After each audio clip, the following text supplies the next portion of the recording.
राधे राधे मित्रों, आज मैं आप सबका बहुत बहुत स्वागत करता हूं और आज हमारा एक बहुत ही बड़ा सौभाग्य का दिन है कि आज हम एक ऐसे व्यक्तित्व के पास हम बैठे हैं जिन्होंने आज केवल खुद का नहीं, खुद की तरह सैकड़ों हजारों लोगों के जीवन में बहुत ही ज्ञान का उज्जवल जो भंडार है उसको भर दिया है।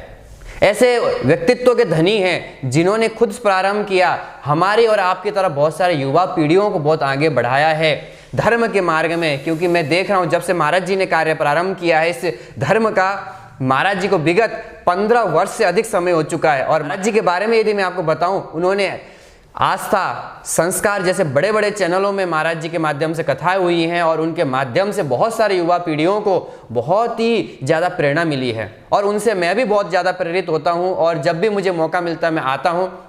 आज मुझे बड़ा सौभाग्य प्राप्त हुआ है इस भाव वाला क्षेत्र में जहाँ महाराज जी की भागवत चल रही है, तो मैं देखता हूँ कि महाराज जी की जहाँ पर भी भागवत तो युवा पीढ़ी बढ़ चढ़ के आती है। तो सबसे पहले मैं महाराज जी का इस चैनल में बहुत बहुत स्वागत करता हूँ। स्वागत है महाराज जी आपका बहुत बहुत। राधे राधे।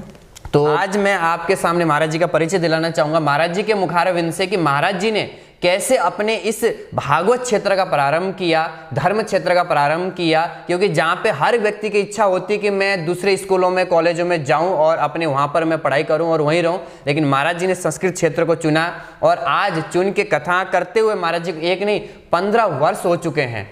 और उस 15 वर्षों में महाराज जी ने भारत के अलग अलग क्षेत्रों में जाकर भागवत करे हैं और बहुत सारे युवाओं को प्रेरित करके आज धर्म में उन्होंने बहुत अच्छी गति दिलाई है।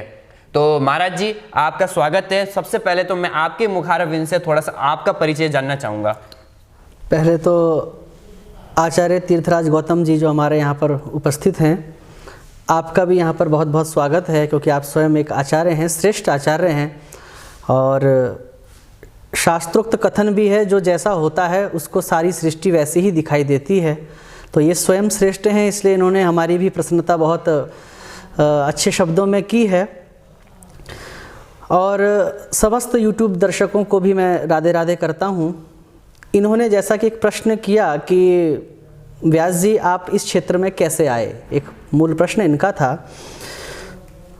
तो बंधुओं, 14 वर्ष की आयु में हमारा हरिद्वार प्रस्थान हुआ अध्ययन के लिए संस्कृत जगत में। और 14 वर्ष की आयु तक बच्चे का कोई लक्ष्य निर्धारित करने की क्षमता व्यक्ति के अंदर नहीं होती कि 14 वर्ष का बालक कोई लक्ष्य तय कर पाए। तो कुछ चीज़ें पूर्व निर्धारित होती हैं, भगवान जैसा हमसे जो कराना चाहते हैं भगवान वो कराते हैं।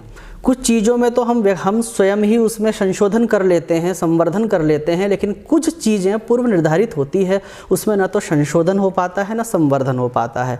तो मुझे ऐसा लगता है कि संभवतः भगवान ने मुझे इसी कार्य के लिए चुना होगा। इसलिए 14 वर्ष की आयु में किसी दूसरे व्यक्ति से प्रेरणा लेकर हमारे पिताजी के मन में भी भाव आया। 1998 की बात मैं आपको बता रहा हूँ कि मुझे भी अपने पुत्र को सनातन धर्म के, बल्कि मैं ये कह सकता हूँ आपको कि ये लक्ष्य मेरा नहीं पिताजी का रहा होगा। हो सकता है उन्होंने अपने जो उद्देश्य पूरे ना हो पाए वो मुझ में देखना चाहते हों, तो इसलिए सनातन संस्कृति के संवर्धन के लिए उन्होंने मुझको संस्कृत जगत हरिद्वार में भेजा। तो ऋषि संस्कृत महाविद्यालय खड़खड़ी हरिद्वार में मेरी प्रारंभिक शिक्षा वहाँ पर हुई। और उसके बाद 1 वर्ष में ऋषिकेश में भी रहा, जहाँ पर वैष्णव संप्रदाय के बीच में रहकर मुझे बहुत सारी शास्त्रोक्त चीज़ें या जीवन पद्धति कैसे शुचिता के साथ रहा जाता है, क्योंकि सब वैष्णव परंपरा में हमको देखने को प्राप्त होता है कि कितनी शुचिता के साथ भगवान की सेवा करनी चाहिए। ये सब मुझे वहाँ पर प्राप्त हुआ। और फिर मुझे उसके बाद अयोध्या जाने का सुअवसर प्राप्त हुआ। मणि रामदास छावनी जी जहाँ के महंत और राम जन्मभूमि, श्री कृष्ण जन्मभूमि न्यास के जो अध्यक्ष हैं महाराज श्री परम श्रद्धेय नृत्य गोपाल दास जी महाराज, उनके दर्शन का सौभाग्य प्राप्त हुआ। उस परंपरा में मुझे सम्मिलित होने का सौभाग्य प्राप्त हुआ। फिर उसके बाद प्रभु प्रेरणा से हरिद्वार के बाद मेरा प्रस्थान होता है श्रीधाम वृंदावन में। तो श्रीधाम वृंदावन में राधा वल्लभ जी के दर्शन, बांके बिहारी जी के दर्शन और फिर वहाँ पर भागवत पढ़ने की, क्योंकि कोई भी बीज अंकुरित होता है तो बीज अंकुरित हुआ है इसका मतलब कभी ना कभी कोई बीज पड़ा है तभी तो अंकुरित हुआ, अपने अनुकूल वातावरण में अंकुरित हो जाता है बीज। तो उसी प्रकार से हरिद्वार धाम में मैंने किसी की कथा सुनी थी तो मेरे मन में आया। अब मुझे ये भी नहीं पता था कि ये है क्या, भागवत है या क्या है। तो जयराम आश्रम के पास में ही मैंने कथा सुनी थी। तो जैसे ही वो वृंदावन वृंदावन शब्द कहते थे कथा में, तो मुझे मेरे रोंगटे से खड़े हो जाते थे और मेरे मन में एक संकल्प उस दिन जागृत हुआ कि मुझे यही काम करना है। मैं काम शब्द इसलिए कह रहा हूँ कि मुझे पता नहीं था वो क्या है, भागवत है, शिव पुराण है, क्योंकि मुश्किल से 15 साल का रहा होऊंगा। तो मैंने कहा मुझे यही काम करना है, तो कह तो दिया। और उस दिन मुझे ज्ञात हुआ कि कहते हैं ना, अच्छी बातें ही करो, क्योंकि सरस्वती कब किस समय हमारी जिह्वा पर विराजमान होकर उस शब्द को सार्थक कर दे। कह दिया, लेकिन भागवत से दूर दूर तक कोई नाता नहीं, कोई संभावना ही नहीं, कुछ नहीं। तो अचानक एक माताजी हरिद्वार से हरिद्वार धाम घूमने के लिए आई। जिस आश्रम में मैं आरती पूजन करता था, तो वहाँ पर वो आरती में मिली। तो मैंने उनको प्रसाद दिया, मैंने उनको माताजी कहकर संबोधित किया। तो माताजी कहकर संबोधित किया तो उनके कोई संतान आदि न थे, परिवार को उन्होंने त्याग दिया था, वृंदावन में वो निवास करते थे। तो मेरे मुंह से माताजी शब्द सुनकर वो बड़ी प्रभावित, उनको बहुत अच्छा लगा, क्योंकि जो माताएं होती हैं, महिलाएं होती हैं, वो वात्सल्य, करुणा, प्रेम, सौहार्द, इन सब की प्रतिमूर्ति होती हैं। तो उन्होंने मुझे पुत्र के रूप में माना और फिर मुझे एड्रेस पकड़ाकर वृंदावन चले गए। बेटा कभी आना वृंदावन दर्शन करने के लिए। तो कुछ ऐसा संयोग बना कि हमने उस पर्ची को, उस एड्रेस को कहीं डायरी के बीच में रख दिया और उससे कोई लेना देना नहीं था। लेकिन कुछ वर्ष के बाद कुछ ऐसा प्रसंग उपस्थित हुआ कि वृंदावन जाने का मन हुआ, लेकिन जाएँ कैसे, कब जाएँ, कहाँ जाएँ। तो माताजी की याद आई और फिर हम वृंदावन में उपस्थित हो गए। फिर वहीं पर माताजी ने हमारी सारी व्यवस्थाएं करी और फिर हमने वहाँ पर श्री श्रीनाथ शास्त्री जी, जो ब्रज विभूति, पुराणाचार्य, भागवत भीष्म जैसी महा उपाधियाँ जिनको प्राप्त हैं, जिनके रोम रोम में भागवत है, वो श्रीनाथ शास्त्री जी के श्री चरणों में बैठकर इस दास को श्रीमद् भागवत अध्ययन करने का सौभाग्य प्राप्त हुआ। और गुरु कृपा से, क्योंकि अपने पुरुषार्थ से मैं नहीं कहूँगा, क्योंकि मुझे जो व्यक्ति भागवत नहीं जानता था कि भागवत किसे कहते हैं, वो व्यक्ति भागवत जैसे प्रसंग का पाठ करा पाए, ऐसी क्षमता पुरुषार्थ से मैं नहीं समझता। क्योंकि एक ही महीने के बाद गुरु कृपा से मुझे ऐसा आशीर्वाद प्राप्त हुआ कि 1 महीने के बाद ही मैं वहाँ पर बच्चों को भागवत का मूल पाठ उस विद्यालय में कराने लगा, जो आज श्रीनाथ धाम, अमरनाथ धाम के नाम से आप जाकर देखेंगे। गांधी मार्ग, वृंदावन, बांके बिहारी से आधा किलोमीटर की दूरी पर वो स्थान, पवित्र स्थान विराजमान है। तो फिर उसके बाद हमारा भागवत में शुभारंभ हुआ। और तो उस समय मैं पिताजी के लक्ष्य को सार्थक करने के लिए शायद हो सकता है इस मार्ग में गया, लेकिन आज मैं गौरवान्वित होता हूँ और बहुत छाती चौड़ी हो जाती है कि और मैं सोचता हूँ कि अगर मैं यहाँ ना होता तो फिर मैं कहाँ होता। जीवन का लक्ष्य और मार्ग, लोगों को, युवा पीढ़ी को प्रशस्त करने की जो एक दायित्व मुझे प्रदान किया है, निभा रहा हूँ और स्वेच्छा से निभा रहा हूँ और स्वाभाविकता से निभा रहा हूँ। क्योंकि ये वस्त्र आदि पहनने में मुझे गौरव की अनुभूति होती है। ये दुपट्टा, ये तिलक, ये चोटी, ये धोती पहनकर मुझे गर्व की अनुभूति होती है। और जैसा आपने कहा कि आज युवा जो पीढ़ी है वो धर्म के प्रति आकर्षित हो रही है। जी बिल्कुल। उसका स्वाभाविक कारण भी है, क्योंकि आज का जो युग है आचार्य जी, आज का युग विज्ञान का युग है। आज से 10 साल पहले व्यास जी ने कहा कि ऐसा करोगे तो ऐसा हो जाएगा, तो बूढ़ी अम्मा ने मान लिया। उसके पीछे का भले मेथड समझा या नहीं समझा, लेकिन आज विज्ञान का युग है। आज आप जो भी बातें करेंगे, अगर विज्ञान के आधार पर वो प्रमाणित होगी तो ही आज का युवा मानेगा। और आज ये सिद्ध हो चुका है कि सनातन धर्म जो है वो पूर्ण रूप से एक वैज्ञानिकता पर आधारित धर्म है। अब कुछ चर्चा जब आपने छेड़ी है तो मैं आपको इस प्रश्न का उत्तर दे रहा हूँ कि युवा आकर्षित क्यों हो रहा है सनातन धर्म में। उसका कारण है जी, उसका कारण है वो अंधानुकरण नहीं कर रहा है कि सब चल रहे हैं तो मैं भी चलूँगा, नहीं, उसका कारण है क्योंकि आजकल सोशल मीडिया के माध्यम से, गूगल आदि के माध्यम से लोग सर्च करके देखते हैं कि किस कार्य के पीछे क्या योजना है, उसका क्या रिजल्ट है, ये सब देखते हैं। तो जो हम तिलक लगाते हैं, आचार्य जी आज विज्ञान भी कहता है जब तिलक इस स्थान पर जितना हम दबाव डालेंगे, प्रेस करेंगे, तो उतना व्यक्ति का जो तनाव है वो कम होगा। तो तिलक लगाने की परंपरा इसीलिए है कि हम प्रातःकाल जब उठें तो तिलक के बहाने यहाँ पर थोड़ा सा हाथ से मालिश हो जाए और 72,000 नाड़ियाँ हैं। पहले तो सुनने में भी लगता है कि इतनी नाड़ियाँ होंगी हमारे अंदर, तो 72,000 नाड़ियाँ हैं और 72,000 नाड़ियों का जो एकत्रीकरण है वो यहाँ पर है और फिर यहाँ से 3 भागों में विभक्त होती हैं, ईड़ा, पिंगला और सुषुम्ना, ये 3 नाड़ियाँ हैं। तो यहाँ पर जितना हम दबाव डालेंगे उतना व्यक्ति का तनाव कम होगा। चावल के दाने लगा दें फिर तो कहना ही क्या, क्योंकि चावल के दाने लगाते हैं फिर जब उसको दबाते हैं तो फिर वो एक्यूप्रेशर का काम करते हैं। तो एक तो ये लाभ हो गया। ब्राह्मण लोग देखा होगा शौचालय आदि में जाते हैं तो कान में यहाँ पर जनेऊ डालते हैं, दबाव बनाते हैं कान के। तो जब दबाव बनाते हैं तो यहाँ की जो एक नस है, उस नस में जब दबाव पड़ता है तो उसका संबंध सीधा गुदा द्वार से होता है। गुदा द्वार से होता है तो मल त्याग आदि करने में वो हमारे लिए सहायक होती है और जिससे कि व्यक्ति के अंदर कब्ज जैसी बीमारी नहीं होगी, बवासीर जैसी बीमारी, क्योंकि ब्राह्मणों का बैठने का अधिक कार्य होता है और जिस व्यक्ति का बैठने का जितना ज़्यादा कार्य होगा उसको बवासीर जैसी बीमारी, भयावह बीमारी होने की संभावना बढ़ जाती है। तो इसलिए जनेऊ का प्रावधान बनाया। चोटी के विषय में भी आप जानते हैं कि चोटी किस प्रकार से हमारे समस्त ऊर्जाओं को संचरित करके एक स्मरण शक्ति में हमारे वृद्धि करती है। और पहले प्राचीन काल में आपने सुना होगा कि जो हमारे गुरु आदि हैं वो पीपल के वृक्ष के नीचे, वट के वृक्ष के नीचे बैठकर अध्ययन कराते थे बच्चों को। तो उसमें भी शोध हुआ कि वट का वृक्ष ही क्यों चयन किया। तो शोध में ये पाया गया, अब वो इंग्लिश के शब्द हैं, हमको ज़्यादा जानकारी नहीं है, लेकिन कोई मैग्नीशियम नाम का कोई पदार्थ वट वृक्ष से स्खलित होता है और जो हमारे स्मरण शक्ति वाले हार्मोन्स को बढ़ाने में सहायक होता है। तो वट वृक्ष के नीचे पढ़ने से व्यक्ति की स्मरण शक्ति बढ़ती है, ये सिद्ध हो गया। पीपल के पेड़ को हमने हमेशा देवतुल्य माना है।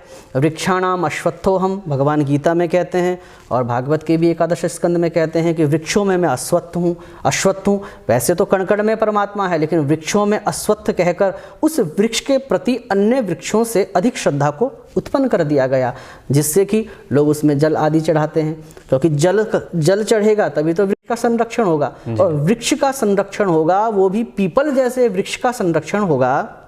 तो आचार्य जी 24 घंटा प्रॉपर ऑक्सीजन मिलेगी, 24 घंटा ऑक्सीजन मिलेगी तो फिर व्यक्ति स्वस्थ रहेगा, डॉक्टर के पास नहीं जाएगा, तो फिर जो जेब में जो हमारे धन है वो फिर डॉक्टर के पास नहीं जाएंगे।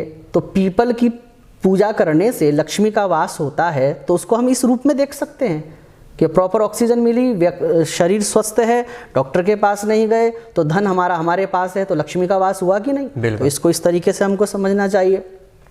और जल चढ़ा रहे हैं, बिना जल के संरक्षण वृक्ष का संभव नहीं है। एक बात मैंने आपको ये बताई। अच्छा, हाथ में धागा बांधते हैं, अब आप इसको भी देख सकते हैं। हम हाथ में धागा बांधते हैं, इसका क्या कारण, इसका क्या प्रयोजन है, ये हमारे स्वास्थ्य पर कैसे लाभ पहुंचाता है। और इस प्रसंग को बताने से पहले मैं निवेदन भी कर रहा हूँ हमारे युवाओं से कि भाइयों, शर्माया मत करो। आप भले ही कॉलेज में पढ़ते हो, आप भले ही जॉब करते हो, अपनी सनातन संस्कृति का प्रदर्शन करने में कोई भय नहीं होना चाहिए आपको। और ये तो आपके स्वास्थ्य के लाभ के लिए है, इसलिए जहाँ भी जाओ तिलक लगाओ, हाथ में धागा बांधो, इतना तो कर सकते हो सनातन संस्कृति के संरक्षण के लिए। आपको भले ही रामायण का श्लोक याद ना हो, उसमें चलो प्रयास करना पड़ रहा है आपको गीता के विषय में कुछ नहीं पता, वैसे तो पता होना चाहिए, ये भी दुर्भाग्य है। लेकिन फिर भी यदि आप इतना नहीं कर सकते तो स्थूल रूप से आप कम से कम तिलक तो लगा सकते हैं। काहे का भय, काहे का संकोच, आप हाथ में धागा तो बांध सकते हैं। तो इस धागे का क्या प्रयोजन है, हमारे हाथ में वात पित्त कफ 3 नाड़ियाँ होती हैं। आप ऐसे देखेंगे तो अस्वस्थ किसे कहते हैं, वात पित्त कफ का इन तीनों प्रकार से असंतुलित हो जाना, इनका असंतुलित हो जाने को ही हम अस्वस्थ कहते हैं। व्यक्ति का स्वास्थ्य खराब बिगड़ जाता है। तो धागा बांधने से क्या होता है, इस स्थान पर घर्षण होता है। अब आपने धागा बांधा, ये गांठ यहाँ है नीचे, अब मैं रात को सो जाऊंगा, सुबह उठूंगा तो ज़रूरी थोड़ी ये गांठ यहीं पर रहेगी, ये ऐसे भी हो सकती है, ऐसे कहीं पर भी घूम सकती है। इसका मतलब रात भर ये हम जैसे जैसे हमारे शरीर में मूवमेंट हुआ तो ये गांठ भी घूम रही है। गांठ घूम रही है तो घर्षण हो रहा है, वात पित्त कफ की नाड़ियों में घर्षण हो रहा है, और घर्षण हो रहा है तो ये कहीं ना कहीं उसको बैलेंस करने में हमारे लिए लाभप्रद होता है। ये बात शास्त्र में लिखी है। शास्त्र में लिखा है, जैसे आजकल कोरोना काल चल रहा है तो सबको पहले तो बहुत सावधानी रखनी चाहिए, बार बार हाथ धोना चाहिए, तो ये तो हमारे शास्त्र में पहले से ही ये स्वच्छता का तो बहुत विस्तार से चर्चा हमारे शास्त्र में होती है। आप पूजा करने जाते हैं तो सबसे पहले पंडित जी सबसे पहले हाथ ही धुलवाते हैं। बिल्कुल। हस्तौ प्रक्षालनम, केशवाय नमः, नारायणाय नमः, माधवाय नमः, ये सब चीज़ें बताई जाती हैं। तो आपका हाथ धुलाया जाता है और बीच बीच में पूजा में कई बार हाथ धुलाए जाते हैं। नैवेद्य भगवान को भोग चढ़ाते हैं तो फिर क्या कहते हैं, हस्त प्रक्षाल पूर्वकम नैवेद्यम निवेदयामि, हाथ धोकर मैं हे प्रभु आपको नैवेद्य समर्पित कर रहा हूँ। क्या संदेश छिपा है कि खाने में बिल्कुल हाथ नहीं लगना चाहिए जब तक हाथ धुले ना। तो हाथ धोकर स्वच्छता पूर्वक हमको क्या करना चाहिए, भोजन आदि करना चाहिए, ये बताया। और शास्त्र पुराणों में भरा पड़ा है कि जैसे किसी के पहने हुए वस्त्र नहीं पहनने चाहिए। और आजकल के बच्चे तो ध्यान नहीं रखते, निषेध बताया गया है। हम आज क्या करते हैं, युवा बच्चे जिस वस्त्रों से लैट्रिन में जाते हैं फिर उनको इतना ख्याल नहीं होता, फिर उसी से मंदिर में चले जाते हैं। शास्त्र क्या कहता है, शास्त्र कहता है कि अगर आप शौचालय में बैठ गए हैं उन वस्त्रों को पहनकर तो फिर वो सर्वथा वर्जित हैं, उनको पहनना नहीं चाहिए जब तक वो धुल ना जाएं। तो इस प्रकार की शुचिता का विस्तार से वर्णन है। तो ये सब चीज़ें बहुत ही प्रामाणिक हैं और जीवन जीने की एक पद्धति है सनातन धर्म। तो इसको आप केवल सामान्य मत समझिएगा, पूर्ण रूप से वैज्ञानिक तथ्यों पर आधारित है। पुनः मैं आपके प्रश्न पर आऊँगा जो आपने कहा कि युवाओं का क्यों आकर्षण हमारी सनातन संस्कृति में हो रहा है। और आचार्य जी मैं बताऊँ, केवल युवाओं का ही आकर्षण नहीं हो रहा है, पूरे विश्व का आकर्षण हो रहा है। पूरे विश्व का इस समय भारत की ओर आकर्षण है। पूरे विश्व की जो दृष्टि है भारत की ओर है। उसका आधार कोई अर्थ नहीं है, भारत के पास इतना अर्थ थोड़ा ही है।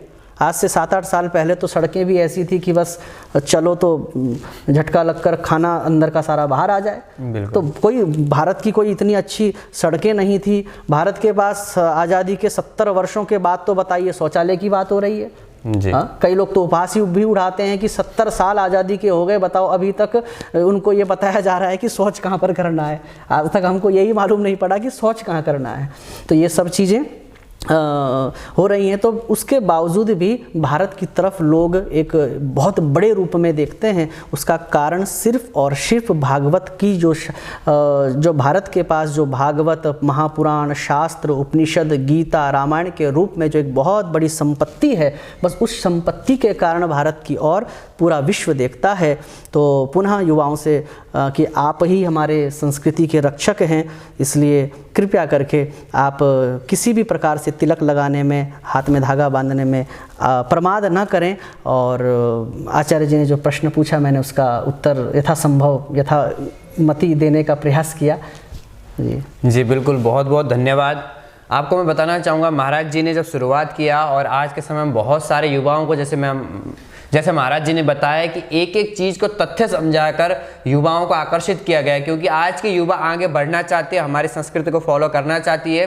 बस ज़रूरत है उनको विज्ञान बताने की। तो जैसे महाराज जी ने बताया तिलक लगाने का क्या फ़ायदा है, हाथ में धागा बांधने का क्या फ़ायदा है, चोटी रखने का क्या फ़ायदा है।